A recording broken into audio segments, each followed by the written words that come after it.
오직 내 말을 듣는 자는 평안히 살며 재앙의 두려움이 없이 안전하리라. 아멘. 우리가 살아가면서 인생의 평안 그리고 안전, 이것이 어찌 보면 가장 기도하는 제목인지 모르겠습니다. 근데 오늘 살아계신 하나님께서 우리에게 말씀하시기를 오직 내 말을 듣는 자에게 그 평안이 있고 재앙이 두려움이 없는 안전이 있다고 말씀하십니다. 바라기는 사랑하는 주의 백성된 모든 성도님들이 주의 말씀을 청종하여 또 주의 말씀이 내 귀에 들린 대로 삶의 기준이 되어져서 그 말씀 따라 살아가는 때에 주시는 평안과 안전을 맛보고 누리는 모든 인생, 모든 가정이 되시길 주의로 축복합니다. 살아계신 하나님의 그 말씀이 우리 삶의 현실이 되는 주인공들 다 되시기를 주님으로 축복합니다. 부활하신 예수님께서 하늘로 올라가시기 전에 제자들에게 말씀하십니다. 명령이죠. 사도행전 1장 4절 보면 예루살렘을 떠나지 말고 아버지께서 약속하신 것, 하나님께서 약속하신 것을 기다리라고 얘기합니다. 예수님의 제자들은 예수님의 말씀을 귀담아 듣습니다. 그리고 순종했습니다. 그래서 그들은 흩어지지 않고 한 곳에 모여 마가의 다락방에 모여서 하나님의 약속을 붙잡고 오로지 기도하는 일에 힘쓰며 기다립니다. 오순절이 되어 그들이 다 같이 마가의 다락방에 모였을 때 그때 성령의 임재가 나타납니다. 하나님의 약속이 이루어집니다. 예수님의 말씀의 그 순종의 결과를 제자들이 경험하게 되어집니다. 그들이 모여 앉은 온 집안에 하늘로부터 임하는 급하고 강한 바람 같은 소리가 가득하고요, 그의 눈에는 불의 혀처럼 갈라지는 것들이 각 사람 위에 임하는 것을 보게 되어집니다. 그 시각, 그 자리에 있던 모든 사람이 다 성령의 충만함을 받습니다. 또 모든 사람이 성령의 말하게 하심을 따라서 각기 다른 언어, 방언으로 말하기 시작합니다. 오직 하나님의 큰 일을, 예수 그리스도가 살아계신 하나님의 아들이요 유일하신 구원자요 유일하신 삶의 주인 되심을 말하기 시작합니다. 예수님께서 부활하신 이후 50일 되는 날, 예수님께서 승천하시고 50일이 되는 날, 그날에 성령의 강림이 이루어졌습니다. 그것을 기념하는 예배가 오늘 성령 강림 주일의 예배입니다. 기독교는 성탄절, 부활절과 더불어서 성령 강림절을 3대 절기로 지키고 또 예배합니다. 특별히 성령의 강림으로 인해서 이 땅에 교회가 세워졌습니다. 그렇기에 교회의 탄생일로도 기념되고 있습니다. 주의 날, 오늘 주의 백성된 여러분들이 이곳 한 곳에 모여서 한 마음으로 주님을 예배할 때 우리 모두 위에, 각 사람 위에 성령이 임하기를 간절히 축복합니다. 그 주의 임재가 있을 때 또 성령의 역사가 우리의 삶의 치유와 회복으로 나타나기를 주님의 이름으로 축복합니다. 사랑하는 성도 여러분, 선물 생각하면 어떤 마음이 드십니까? 선물하면 참 기분이 그냥 좋아집니다. 언제고 무엇을 받아도 선물을 받으면 참 기분이 좋은데, 때로는 우리가 살아가면서 이때 내가 이런 선물 받고 싶다라고 생각할 때가 있고요, 아니면 평생에 내가 이런 선물 한번 받아봤으면 좋겠다라는 마음도 있으실 수 있습니다. 그런데 오늘 본문에서는 하나님께서 여러분에게 꼭 주시고자 하는 선물이 있음을 말하고 있습니다. 바로 성령님입니다. 예수님께서 승천하시기 전에 제자들에게 말씀하세요. 저번 십자가 사건처럼 너희들 사방으로 도망가지 말고 여기 예루살렘에 꼼짝 말고 하나님의 약속하신 것을 기다려라. 꼭 그렇게 해야 한다고 말씀하셨습니다. 그것이 명령이죠. 아버지의 약속이 꼭 받으라고 하셨던 선물이 바로 성령입니다. 성령님이 우리의 믿음의 여정에서 가장 크고 가장 소중한 선물입니다. 하나님의 은혜이고요, 믿는 자들의 특권이고 또 그 삶의 축복이기도 합니다. 성령님이 임하실 때 우리에게 주시는 그 은혜는 말로 다 할 수 없습니다. 그 먼저는 동행의 축복이 있습니다. 부활하신 예수님은요, 하늘로 승천하시기 전에 승천하시면서 제자들이 제일 먼저 마음에 걸립니다. 이미 십자가 사건을 통해서 그 제자들과 가슴 아픈 이별을 경험하셨거든요. 제자들에게도 충격이었습니다. 모든 것, 삶의 모든 것을 버려두고 그 예수님만 쫓아다녔고 예수님만을 의지하며 살아왔는데 그 예수님이 너무도 허망하게 로마 병정에게 잡히고 십자가에서 너무나 힘없이 죽는 모습을 보고 이 제자들은 참 당황했고 두려웠고 실망했습니다. 또 한편으로는 오직 예수만이 내 인생의 길이라 생각하고 걸어갔는데 그 예수님이 눈앞에서 사라지자 버림받았다고 생각했을 것입니다. 그래서 주님께서 지금 다시 승천하시면서 그들의 눈에서 이제 더 이상 보이지 않게 되어지는 그 헤어짐 속에서 당부하고 계십니다. 떠나지 말고 약속을 기다려라. 여러분, 우리가 잘 알지만 제자들은 결코 버림받은 존재가 아닙니다. 십자가 죽음 전에도 십자가에서 예수님의 죽음 이후에도 승천하신 이후에도 제자들은 결코 버려진 존재가 아닙니다. 요한복음 14장 18절 보면 우리가 너무나 잘 아시는 말씀이죠. 내가 너희를 고와 같이 버려두지 아니하고 너희에게로 오리라. 아멘. 예수님께서 십자가의 사건으로 인해 제자들과 이별하셨지만, 그리고 그렇게 죽으셨지만 다시 3일 뒤에 부활하신 예수님은 제자들을 가장 먼저 찾아가십니다. 또 이번에는 승천하신 이후에는 삼위 하나님이신 예수님이 다른 위격 성령님이 제자들을 찾아오실 것을 말하고 있습니다. 제자들은 한순간도 버림받은 적이 없습니다. 그래서 요한복음 14장 16절 보면 내가 아버지께 구하겠으니 그가 또 다른 보혜사를 너희에게 주사 영원토록 함께 있게 하리라 라고 말씀하셔요. 성령님이 우리의 삶에 찾아오셔서 영원토록 함께 하신다 말씀합니다. 그분의 다른 이름은 보혜사입니다. 파라클레토스, 곁으로 부름받은 자, 더 정확히 얘기하면 곁에서 돕는 자, 그 이름의 뜻이 보혜사고 성령님의 다른 이름입니다.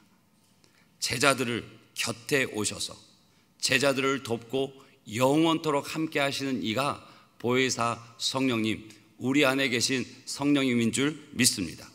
그래서 그분을 헬퍼, 도우시는 분, 카운셀러, 조언자, 또 애드보케이트, 변호자, 컴포터, 위로자라고 말합니다. 그 주님이 우리 안에 계심을 믿으십니까? 우리는 그 성령의 임재 속에서 믿음의 길을 걸어가는 줄 믿습니다. 그분이 우리 안에 계실 때, 그분이 우리 인생의 길에 영원한 동행이 이루어질 때 우리는 그 삶의 은혜를, 그 삶의 축복을, 그 삶의 풍성함을 누리게 되어지는데, 성령님과 동행하는 사람들에게 나타나는 특징을 세 가지만 살펴보겠습니다. 그 첫 번째는요, 삶의 중요한 순간에 성령님의 인도하심을 받을 수 있습니다. 바울은요, 주님을 만난 이후로 그 삶을 온전히 주 앞에 드려서 복음 전하는 일에 생명을 겁니다. 1차 전도 여행을 주의 은혜 가운데 마치고 2차 전도 여행을 나갈 때 그는 계획합니다. 아시아로 나아가서 그들에게 복음 전할 것을 계획하고 그렇게 힘써서 그 2차 전도 여행을 진행하고 있습니다. 그런데 어느 순간에서부터인가 아시아로 더 나아가려고 하는데 복음의 진전이 일어나지 않고 계속해서 일이 막힙니다. 힘쓰고 애쓰지만 되어지질 않습니다. 그 상황을 사도행전 16장에서는 이렇게 얘기합니다. 성령이 아시아에서 말씀 전하지 못하게 하시거늘. 또 7절에는 이렇게 얘기합니다. 가고자 했으되 예수의 영이 허락하지 아니하는지라. 분명 하나님의 선한 뜻 안에서 복음을 전하는 그 걸음이었지만, 그래서 계획하고 수고하고 애쓰지만 하나님께서 그 길을 잠시 막으십니다. 하나님의 영이 허락하지 않으십니다. 여러분, 여러분들이 인생의 길 가운데 막힘이 있고 닫혀짐이 있고 답답함이 있을 때 여러분은 어떻게 하십니까? 바울은 멈춰섭니다. 그리고 기도합니다. 그러자 밤의 환상 중에 주님께서 그에게 보여주십니다. 마게도냐의 사람이 이 건너와 우리를 도우라는 환상을 보게 하십니다. 그러자 바울은 자신의 계획, 지금까지 수고했던 모든 것에 아무런 미련을 두지 않고 그 전도 여행의 계획을 수정해서 아시아로 가려던 그 발걸음을 옮겨서 유럽으로 가게 되어집니다. 이 사건이 유럽의 복음의 문이 열리는 결정적인 계기가 되어집니다. 우리가 6월이 되어서 새벽에 빌립보서를 함께 묵상하고 있습니다. 유럽 전도의 첫 번째 열매가 빌립보 교회입니다. 그렇게 막혀진 상황 속에서, 진척되지 않는 그 일 속에서 답답한 마음에 바울은 멈춰섰고 하나님의 뜻을 묻습니다. 그때 하나님은 그의 삶을 인도해 주십니다.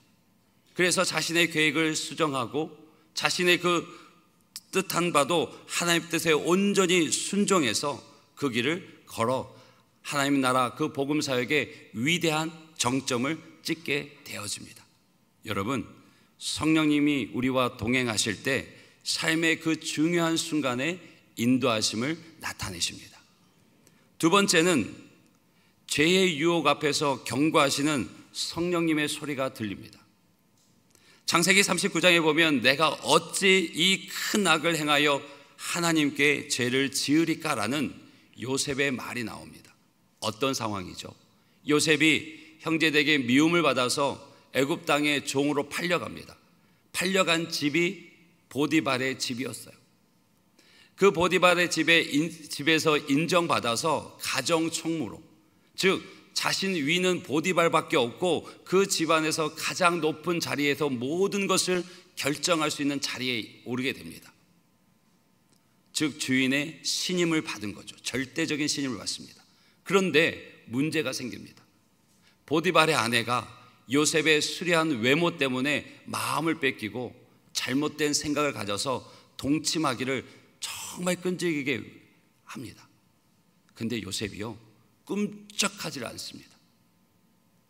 그리고 그가 하는 말이 방금 읽어드렸던 어찌 이 큰 악을 하나님께 죄를 짓겠습니까?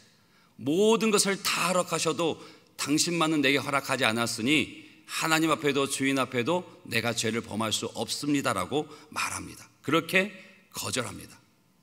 그 안에는 하나님의 영, 성령이 함께 하셨기 때문입니다. 창세기 41장에 보면요, 이런 말씀이 있어요. 바로가 그의 신하들에게 이르되 이와 같이 하나님의 영에 감동된 사람을 우리가 어찌 찾을 수 있으리요? 하나님을 모르는, 하나님을 섬기지 않는 이방 나라 애굽의 왕이, 그 출신이 종이고 감옥에서 올라와 총리가 된 요셉을 두고 한 말입니다. 하나님의 영에 감동된 사람을 이 같은 일을 또 찾을 수 있겠느냐? 없다라고 얘기하죠.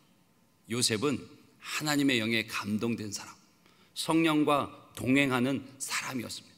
그래서 자신을 넘어뜨리려는 그 죄의 유혹 앞에서 경고음을 듣습니다. 여러분, 우리가 삶 속에 참 많은 유혹이 있습니다. 유혹인지도 모르는 유혹이 있고요, 참 많은 돌부리에 넘어지는 것이 우리 연약한 모습입니다. 언제 어떤 모습으로 유혹이 찾아올지 모릅니다. 성공이라는 모습으로, 잘됨이라는 모습으로, 명예라는 모습으로, 또 때로는 음란과 거짓의 모습으로 그 유혹이 찾아옵니다. 이것이 죄인지 이것이 유혹인지조차 분별할 수 없게. 근데 요즘 차는 참 좋죠. 요즘 차는 내 주행 차로를 달리고 있는데 그 차로를 벗어나게 되면 경고음이 울립니다. 신기하죠? 안 신기하시네요. 경고음이 울려요. 그런데요, 성령님과 동행하는 사람은 세상의 시험과 유혹이 있어 믿음의 길에서 내가 벗어나려고 할 때 그 경고음이 울립니다. 이것은 유혹이라고, 이것은 죄의 유혹이라고 경고음이 울려서 정신 바짝 차리게 만듭니다. 성령과 동행하는 사람은요, 그런 영적인 민감함이 있습니다. 반대로 성령님과 동행하지 않는 사람은 둔감함이 있습니다. 거기에 말을 직접 들려주어도 깨닫지를 못합니다. 들어도 무슨 말인지 무지로 인해서, 고정관념으로 인해서, 또 자기 고집으로 인해서 깨닫지도 받아들이지도 못하거나 안 합니다.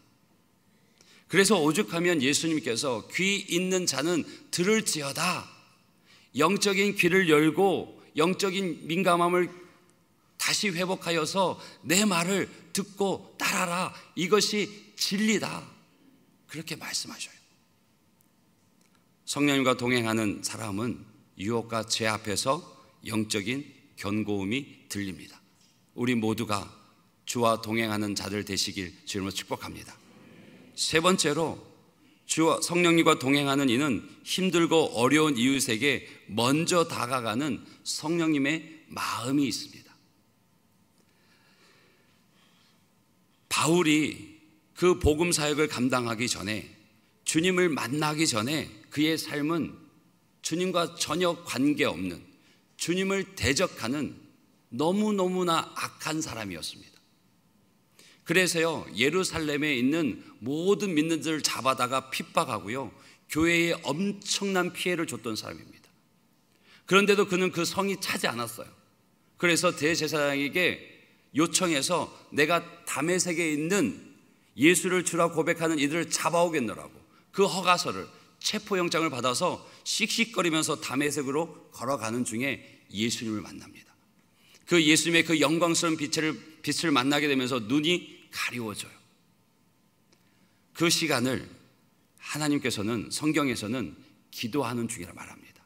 그런데요, 예수님이 또 다른 제자 아나니아에게 환상으로 찾아가셔서 바울에게 찾아가라고, 바울을 도와주라고, 바울을 위로하라고, 바울이 다시 일어서서 내 사명 감당하게 하라고 말하십니다. 그런데 아나니아가 덜컥 겁이 나요. 왜요? 바울을 너무나 잘 알거든요.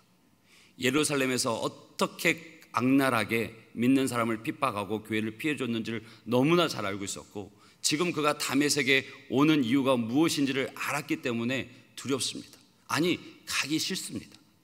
그럴 때 주님께서 얘기하세요.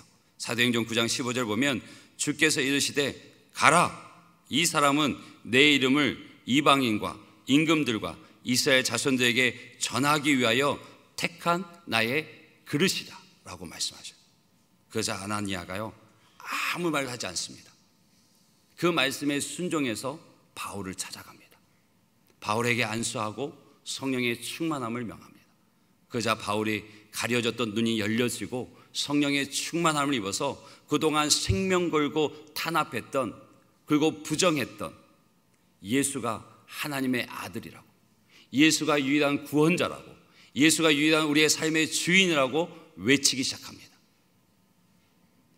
바울이 되게 할 수 있었던 사람이 아나니아였습니다. 내 마음은 동의되어지지 않습니다. 나는 가고 싶지 않습니다. 염려가 앞섭니다.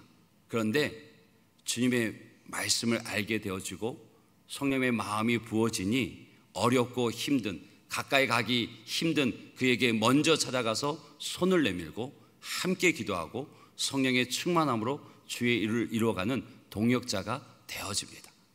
여러분, 누군가를 향한 용서 쉬우시던가요? 쉽지 않습니다. 또 누군가를 대신하여서 내가 수고한다는 거 쉬우시던가요? 쉽지 않습니다. 나도 힘들고 어려운데 누군가의 딱한 가정을, 딱한 이야기를 듣고 위로한다는 것도 한두 번이지 반복되면 쉽지 않습니다. 여러분, 나가서 예수님이 살아계신 하나님의 아들이십니다. 예수님이 나를 구원하셨습니다. 예수님이 내 삶의 주인입니다. 당신도 그 예수님을 만나기 원합니다라고 전하는 것이 쉬우시던가요? 여러분, 평생에 그 입을 못 댄 분들도 있습니다. 올 한 해 한번 돌아봐 보십시오. 여러분, 누구에게 그 고백을, 그 복음 전도를 해보셨습니까? 성령의 감동이 없으면, 성령과 동행하지 않으면 이 짧은 몇 초의 말조차도 떼기가 힘든 것이 우리입니다. 성령과 동행하는 사람은요, 자신을 뛰어넘어서 이웃에게 손을 내미는 사람입니다. 우리 모두는 그 주님과 동행하는 은혜 안에, 주님과 동행하는 삶의 걸음이 되어주시길 주님으로 축복합니다. 우리 옆에 분들 인사하실까요? 주님과 동행하는 삶을 살고 계시죠?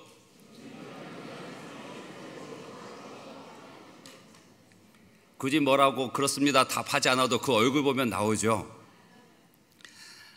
이 성령님이 우리 삶의 선물이 되어지는 것은 성령님이 곧 능력이시기 때문에 그렇습니다. 오늘 본문 32절 보면 제자들이 하는 말이에요. 이 예수를 하나님이 살리셨다. 우리가 이 일의 증인이다라고 얘기해요. 여러분, 조금 놀라시죠? 바로 몇 장 앞에, 단 서너 장 앞에만 가도 그 사복음서에 나온 예수님의 제자들은 하나같이 겁쟁이였거든요. 예수님과 어떻게 연결될까봐, 어떻게 엮여질까봐 두려워했거든요. 예수님 잡히시는 날에 다 도망갔거든요. 꼭꼭 숨어 있었거든요. 삶의 의욕도 목표도 어떤 것도 없이 그저 돌아가서 물질하던 사람들이 이들이었어요. 그런데 그들이 성령의 충만함을 입으니까 담대해집니다. 겁이 없어져요. 그래서 33절 보면 하나님께서 약속하시고 하나님이 승천하시기 전에 기다리라고 말씀하신 성령님을 우리에게 보내주셨는데 너희가 이것을 보고 듣고 있다고 자신 있게 얘기합니다. 이 말을 지금 누가 하고 있죠? 베드로가 하고 있어요. 베드로가 어떤 사람이었습니까? 예수님과 엮일까 봐. 그래서 예수님 모른다고 부인했고 저주하면서 모른다고 했던 사람이 베드로입니다. 그런데 베드로가요, 겁이 없어졌습니다. 두려움이 없어졌습니다. 아니, 자신의 확신에 차서 말합니다. 핍박 앞에서도 물러서지 않고요, 그 생명까지도 내어놓고 예수가 주되심을 선포하고 있습니다. 이제 죽음도요, 베드로의 입을 막을 수가 없습니다. 그래서 제자들은 모두 그 예수의 이름으로 인해서 순교하는 영광을 받습니다. 우리는 초대교회를 꿈꿉니다. 초대교회와 같은 역사가 나타나길 원합니다. 그런데 초대교회는 초대교회 되어지게 하는 성도들이 있었습니다. 어떤 성도들? 믿음의 성도들, 성령님이 능력 되심을 덧입어 살아가는 성도들. 그래서 그들을 향해서 얘기합니다. 세상이 감당할 수 없는 사람들. 성경에는 그 이름도 한자 기억되지 않지만 그 모든 이들을 통틀어 세상이 감당할 수 없는 사람들, 그런 믿음의 사람들, 증인들이 초대교회 성도였고 그 성도들로 인해서 복음이 여기까지 왔습니다.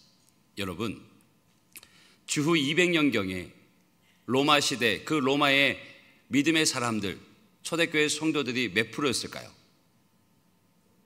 0.7%였습니다. 근데 100년 뒤에 313년에 로마의 국교로 이 기독교가 공인되어질 때 그 믿음의 사람의 수의 비율이 몇 프로였을까요? 51%입니다. 아무도 안 놀라시네요. 아무도 안 놀라세요. 여러분, 우리 진주의 믿음의 사람의 비율이 3%입니다. 여러분, 100년 뒤에 30% 될 줄 믿습니다. 꼭 100년까지 기다릴 필요는 없는데 0.7%밖에 되지 않던 그 사람들이 어찌 100년이 지나서 51%가 됐을까요? 세상이 감당할 수 없는 믿음이 그들에게, 세상이 감당할 수 없는 능력이 그들에게 있었기 때문입니다. 여러분, 성령님은요, 단순히 감정적인 체험을 주시는 분이 아니고 성령님이 곧 능력이십니다. 우리로 하여금 복음을 담대히 전하게 하고요, 죄와 싸우게 하고요, 인생의 고난을 이기게 하는 능력이 성령님이십니다. 삶을 마주할 수 있는 용기와 힘이 곧 성령님이십니다. 여러분, 진주 땅에 우리 진주 갈릴리교회를 36년 전에 세우셨다면 복음 증거의 사명이 있어 세우셨겠지요. 그래서 그 사명 아래 여러분들이 하나님의 자녀 되어주고 주님의 증인이 되어졌습니다. 그러면 우리 한번 꿈을 꿨으면 좋겠습니다. 한번 도전해 봤으면 좋겠습니다.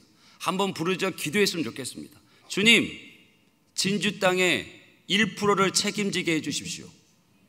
아멘이십니까? 얼마 안 됩니다. 3,400, 500? 아니, 베드로 사도는 한 번 사도에 3,000명이 회심하고 돌아오잖아요. 그래요. 우리는 그만큼 안 된다 치고 평생에 1%를 채워왔으면 좋겠습니다. 단순히 우리 교회에 늘리는 게 아니라 그렇게 복음이, 생명이 이 땅 가운데 퍼져갔으면 좋겠습니다.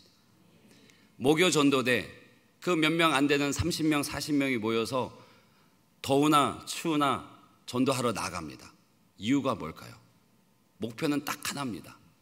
우리 교회가 망경동에 세워졌으니 망경동에 사는 사람은 죽기 전에 단 한 번이라도 예수 이름 듣게 하자. 망경동에 사는 사람은 우리 교회가 있음으로 말미암아 한 번도 예수 이름 듣지 못하고 지옥 가는 일은 없게 하자. 그것밖에 없습니다. 그래서 열매가 있든지 없든지, 내 열매가 내 눈에 보이지 않든지 나갑니다. 여러분, 열매는 하나님이 주셔요. 온 세상에 퍼져서 그 열매를 자라게 하신 이가 하나님이십니다. 그래서 우리는 뿌리는 거예요. 이 땅에 망경동에 우리 교회가 세워졌으면 적어도 망경동에 사는 사람들은 예수 이름은 한번 들어보고 생명의 길은 한번 들어보고 죽어야 되잖아요. 선택은 그들 몫이고 하나님께서 하실 일이고, 그러면 우리는 그거 감당하자고 모이는 것이 매주 목요일마다 오전에 모이는 거예요. 그리고 세상을 나가 전도하는 거죠. 성령이 능력입니다. 성령님이 우리를 그렇게 하시는 줄 믿습니다. 세 번째로 성령의 선물 되시는 것은요, 기쁨입니다. 여러분, 사도행전 13장 51절 보면 제자들의 특징이 나와요. 기쁨과 성령이 충만하니라. 말씀 부탁드립니다. 사도행전 11장 52절 보면 제자들은 기쁨과 성령이 충만하니라. 또 사도행전 8장 8절 복음이 있는 그 성은 큰 기쁨이 있더라라고 말합니다. 여러분, 기쁨이 안에서 폭발합니다. 이것은요, 세상이 주는 기쁨이 아닙니다. 성령이 충만하게 임하니까 제자들이, 그 믿음의 초대교회 성도들이 하는 일이 뭔지 아세요? 매일 기쁨으로 떡을 떼고 함께 하나님을 찬양합니다. 나누고 하나님을 찬양해요. 그것이 특징입니다. 이 기쁨은요, 세상이 주는 기쁨과 다릅니다. 세상이 빼앗을 수도 없습니다. 오직 성령의 충만함을 입은 자들 안에서 샘솟는 끊이지 않는 기쁨입니다. 여러분, 그 기쁨을 맛보고 계십니까? 그 기쁨을 누리고 계십니까? 예수 그리스도를 통해서 인생의 저주가 끊어졌거든요. 예수 그리스도를 통해서 무너진 삶이 다시 세워졌거든요. 예수 그리스도를 통해서 잃어버린 기쁨을 다시 회복했기 때문에 그 기쁨은 세상이 주는 것이 아닙니다. 그 기쁨은 세상이 대신할 수도 없고 세상이 빼앗을 수도 없는 성령으로 인한 기쁨입니다. 여러분, 옆에 분에게 인사하실까요? 성령의 기쁨이 충만합니다. 여러분, 에어컨 좀 틀어주세요. 성령의 기쁨이 충만해요. 여러분, 이 기쁨은요, 단순히 감정적인 기쁨이 아닙니다. 이 기쁨은 삶 속의 구체적인 능력으로 나타나요. 성령이 충만한 사람은요, 얼굴에 화기가 가득합니다. 옆에 빨리 얼굴 봐보십시오. 화기가 가득합니까? 화기가 가득해요? 저 사람 뭐가 좋다고 저렇게 웃어? 해야 됩니다. 그리고요, 이 기쁨은 실제적으로 내 육체 가운데 생기가 되어져서 치유와 회복을 이룹니다. 그리고 이 기쁨은 내 마음에 삶을 마주할 수 있는 용기가 되어집니다. 그리고 이 기쁨은 내 삶의 열정을 회복시켜서 활기를 되찾게 해줍니다. 그래서 성령의 사람은요, 항상 웃고요, 항상 소망이 넘치고요, 항상 활기가 찹니다. 세상이 두렵지 않아요. 왜? 성령이 함께 하시니까. 성령의 기쁨이 있으니까. 여러분, 재채기 숨길 수 있나요? 사랑하는 마음 숨길 수 있나요? 기쁜 일을 숨길 수 없습니다. 내 안에 계속해서 끊임없이 솟아나는 기쁨이 있으니 그 얼굴이 감출 수 없고요, 그 마음이 잠잠할 수 없습니다. 그것이 성령이 주시는 기쁨입니다.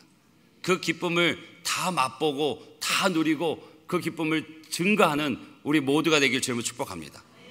베드로 사도가 마지막에 두 가지를 콕 점을 찍습니다. 그 성령의 선물은 38절에 회개하여야 선물이 주어진다고 얘기합니다.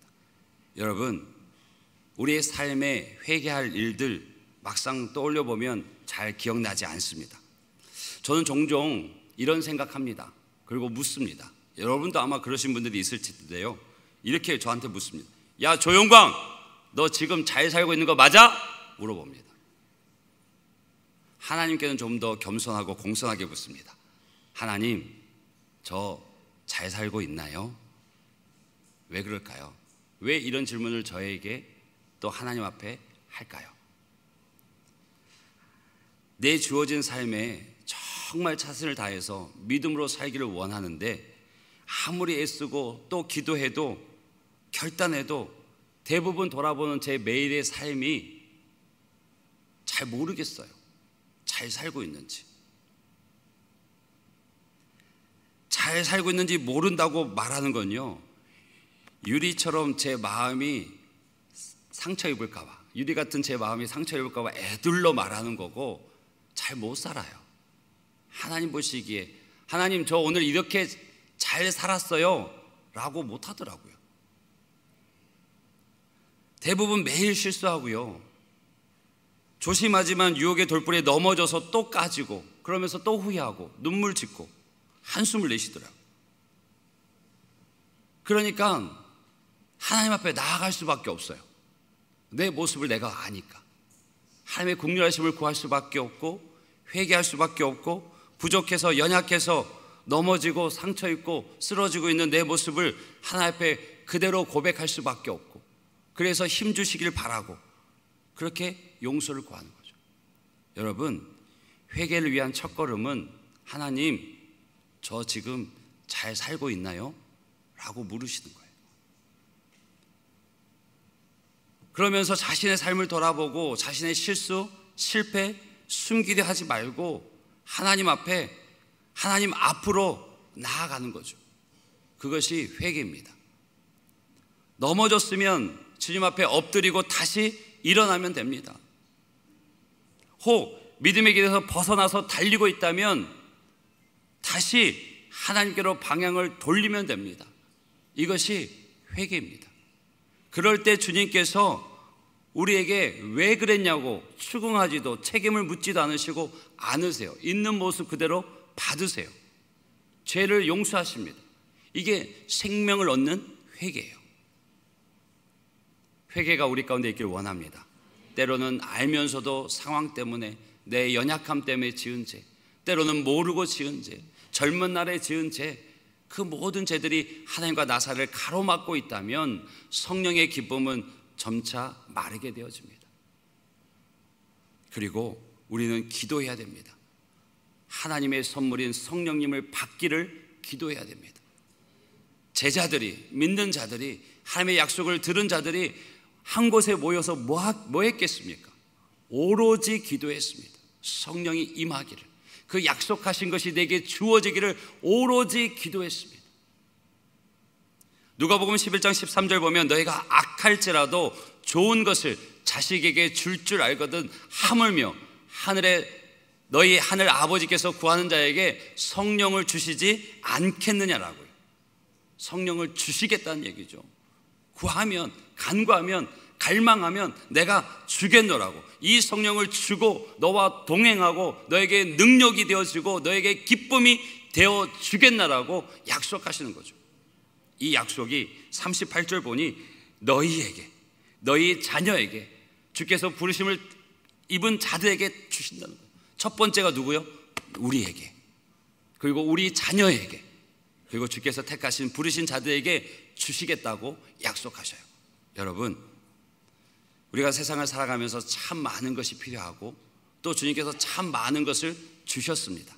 그런데 오늘 우리에게 가장 주길 원하시는 것이 무엇인지를 알았습니다. 바로 성령님입니다. 그 성령님과 영원토록 동행하시고 그 성령님의 능력을 덧입어서 세상이 줄 수도 빼앗을 수도 없는 기쁨으로 살아가는 저와 여러분이 되시길 주님으로 축복합니다. 우리